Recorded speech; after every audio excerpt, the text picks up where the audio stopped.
आज की क्लास में हम कुछ इम्पॉर्टेंट वर्ड्स के बारे में जानने वाले हैं जो कि इंटरनेट में बहुत ज़्यादा यूज़ होता है। और इनमें पहला वर्ड है साइबर क्राइम।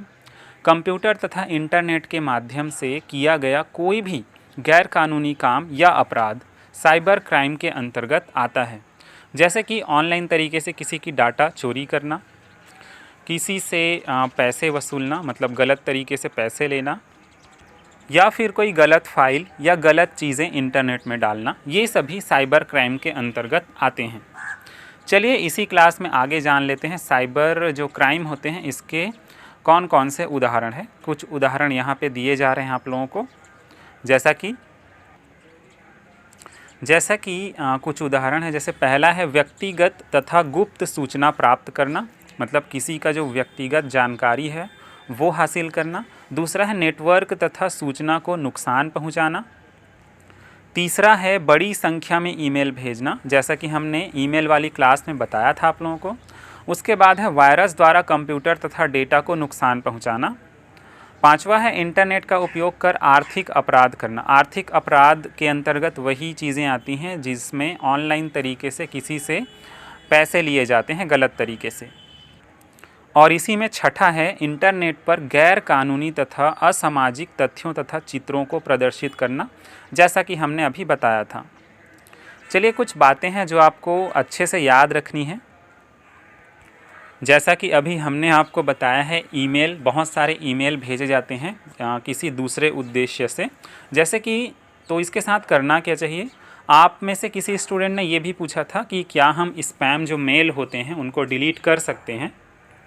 तो बिल्कुल जो अनजान पते से बार बार ईमेल भेजे जाते हैं उसके अटैचमेंट को खोले बिना ही आप उसको डायरेक्ट डिलीट कर सकते हैं। ये सबसे अच्छा तरीका होता है स्पैम मेल के लिए, क्योंकि इन ईमेल अटैचमेंट में वायरस भी हो सकता है और वायरस किस प्रकार से आपके कंप्यूटर को नुकसान पहुंचा सकता है ये हमने बताया था आपको और आगे भी बताएंगे।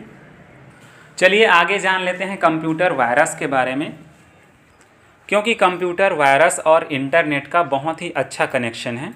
सबसे पहले जान लेते हैं वायरस क्या होता है। वायरस एक छोटा दोषपूर्ण सॉफ्टवेयर प्रोग्राम होता है जो कंप्यूटर में प्रवेश करता है और कंप्यूटर के डाटा को नुकसान पहुंचाता है, उसे ख़राब करता है या फिर उसको पूरी तरीके से बदल देता है। ठीक वैसे ही जैसे कि ये जो कोरोना वायरस है उसने लोगों की ज़िंदगी जैसी प्रभावित कर रखी है, ठीक उसी प्रकार कंप्यूटर वायरस कंप्यूटर को प्रभावित करता है। अब चलिए जानते हैं कि इंटरनेट से वायरस फैलता कैसे है। तो इसके दो मुख्य तरीके हैं फैलने के। वैसे तो बहुत सारे तरीके हैं लेकिन हम सिर्फ दो को जानेंगे। पहला है किसी अनजान वेबसाइट में आप जाते हैं और वहाँ से कोई भी फाइल, वीडियो, म्यूज़िक डाउनलोड करते हैं तो उसके साथ ये आपके कंप्यूटर में आ सकता है।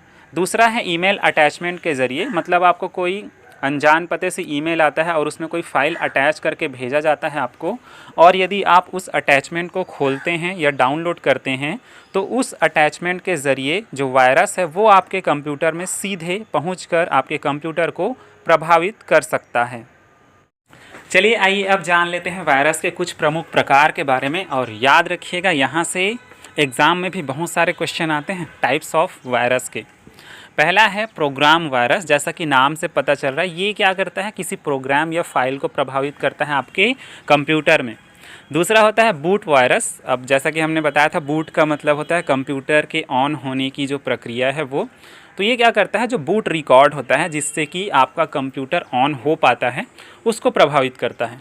तीसरा है मल्टी पैराइट। इसका मतलब होता है ऐसा वायरस जो कि कंप्यूटर में जाकर खुद को विभाजित कर अपनी संख्या में बढ़ोतरी करता है। ठीक है, सेम वायरस के जैसा ही।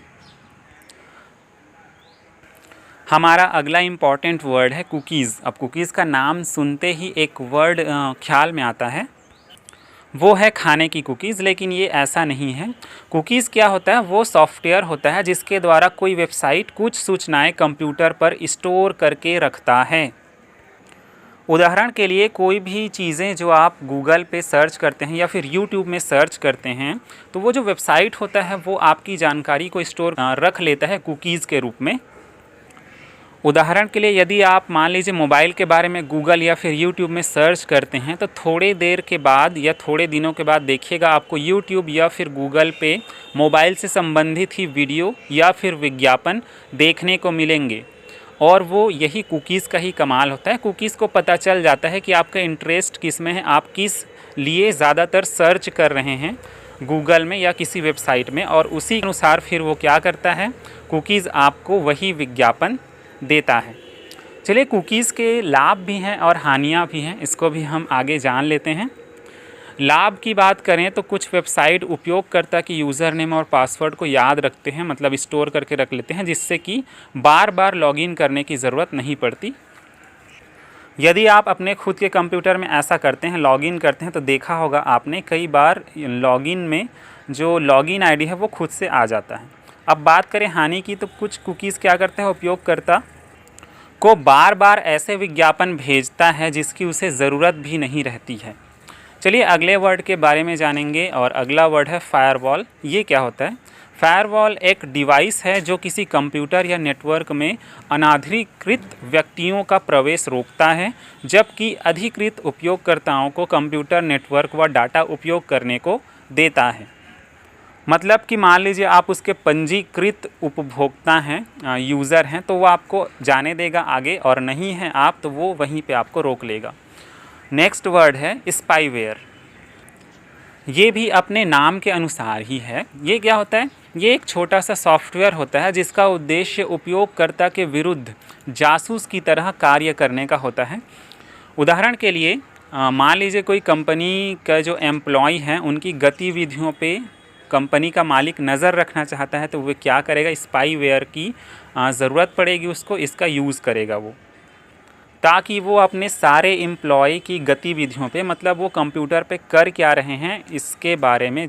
अब ये वाला नया जो वर्ड है ना, हैकर, इसके बारे में आपने ज़रूर सुना होगा, या फिर किसी मूवीज़ में या टीवी में भी आपने देखा होगा कि जो हैकर होते हैं वो किस प्रकार से किसी के पासवर्ड वगैरह का पता लगाते हैं या डेटा का पता लगा लेते हैं।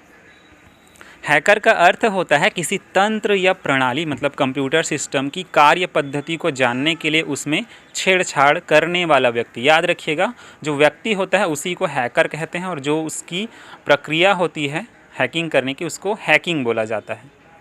अब जो हैकर होते हैं इसका यूज़ अच्छे कामों के लिए, जैसे किसी एजेंसी वगैरह के लिए भी करते हैं, और कुछ हैकर जो होते हैं वो गलत कामों के लिए भी इसका यूज़ करते हैं, जैसा कि आप सभी को पता होगा।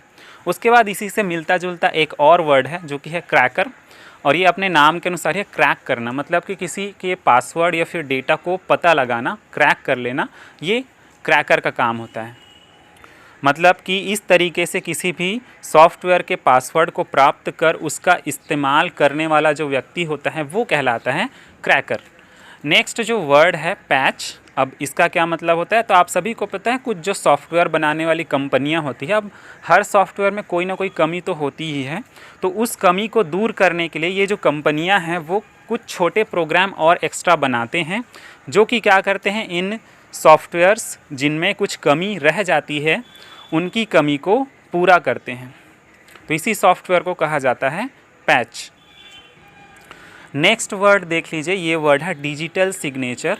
अब जैसा कि आप लोगों को सभी को मार्कशीट तो ज़रूर मिला होगा, चाहे वो स्कूल का हो या फिर कॉलेज का, तो उसमें जो सिग्नेचर होता है ये कोई व्यक्ति के द्वारा मतलब किया नहीं जाता, बल्कि ये डिजिटल तकनीक से किया जाता है। डिजिटल सिग्नेचर तकनीक का प्रयोग करके कंप्यूटर पर स्टोर किए गए किसी भी डॉक्यूमेंट को प्रिंट किए बिना क्या किया जाता है, उसमें हस्ताक्षर किया जाता है।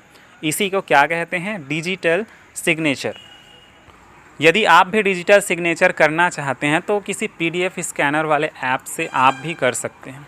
चलिए अब बारी आती है लास्ट में आज के क्वेश्चन की, और कल जो क्वेश्चन आपको किया गया था उसका आंसर हम क्लास के बाद बताएंगे। चलिए आज का क्वेश्चन ये है कि यदि आपको कोई कॉल करता है जिसमें सामने वाला व्यक्ति आपसे बोलता है कि बधाई हो, आप 10 लाख रुपये जीत गए हैं, आप जल्दी से जल्दी अपने सारे बैंक डिटेल और जो मोबाइल पे आपके OTP आएगा उसे हमें जल्दी से भेज दीजिए, हम पैसा जमा करा देंगे।